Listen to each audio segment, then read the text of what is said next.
You know how every charged object has this invisible force field all around it? An electric field that pushes and pulls on other charges. But if we can't see it, how can we possibly understand it? How can we map its shape, or its strength, or where it's pointing?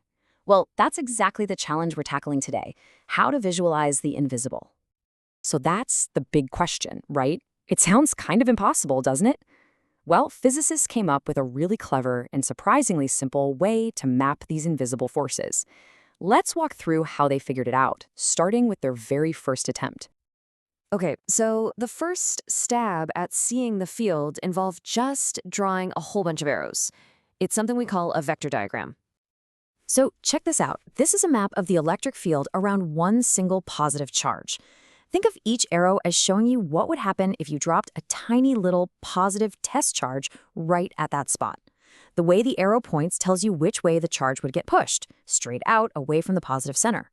And the length of the arrow, that tells you how hard it gets pushed. And you can see, right, the arrows get shorter and shorter the farther out you go. That's just the field getting weaker with distance. Makes sense. Now, this whole arrow thing works great for a single charge. It's clean, it's pretty clear, but what happens when things get just a little more complicated? Like, what if you have more than one charge in the picture? Yeah, this is where the problem becomes obvious.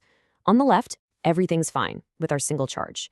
But on the right, whoa, we just added one negative charge to make what's called a dipole, and our nice, neat map just explodes into this mess of overlapping arrows. You can barely tell what's going on. It's just way too cluttered to be useful. Okay, so clearly this isn't working. We need a better way. And the solution, it turns out, is incredibly simple and elegant. Instead of drawing hundreds of separate little arrows, what if we just connect the dots? In this right here, this is that aha moment. On the left, you've got that cluttered mess of vectors we just saw. But look at the right. When we connect those vectors, we get these beautiful, flowing, continuous curves. We call these electric field lines.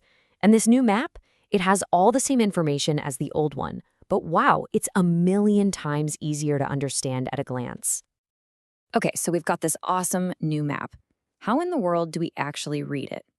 Well, it all boils down to two really simple principles for figuring out the field's direction and its strength. It's actually super simple. First up, direction. At any point you pick on a line, the direction of the force is just the tangent to the curve at that exact spot. Easy enough. And second, strength. This is even easier. Where the lines are all bunched up and close together, the field is really strong. Where they're spread far apart, the field is weak. That's it. This is a great way to see that density rule in action. Just imagine these are two windows floating in space, S and S prime. Now, the same number of field lines are passing through both windows, but look how much smaller window S prime is. The lines are way more crowded, right? The density is higher. And that's our visual cue telling us that the electric field is much, much stronger at that location than it is back at S. So if we're going to get all textbook about it for a second, here's the formal definition. An electric field line is a curve where the tangent at any point gives you the direction of the electric field right there. At its heart, it's just a visual tool, a map for an invisible force. All right, so we know how to read the map, but what about drawing one from scratch? Turns out there are 5 simple rules that tell you exactly how electric field lines have to behave. Let's break them down. Here they are, the 5 golden rules. Number 1, lines always start on a positive charge and they end on a negative one. Always.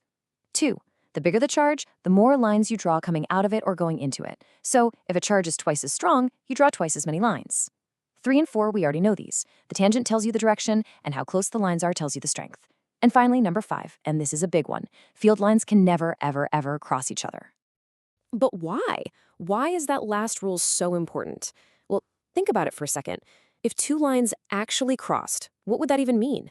It would mean that at that one single point in space, the electric field was pointing in 2 different directions at the exact same time. A test charge there would be pushed 2 ways at once, and that is just physically impossible. The net force at any single point can only point in one single direction. Period. Okay, before we wrap up, there is one really important thing to remember here. These field lines, they're an amazing tool for thinking about fields. They're a brilliant map, but they are not the territory. There aren't actual physical lines floating around in space. The real electric field is a continuous thing. It exists everywhere, at every single point, not just on the lines that we decide to draw to help us see it. So now you know the rules of the game, you know how to map the invisible. So I'm gonna leave you with a little puzzle. We saw what the field between a positive and a negative charge looks like. But what do you think the field would look like between two parallel planes that are both positively charged? Think about the rules, especially about where lines have to start and end, and see if you can picture it. Thanks for tuning in.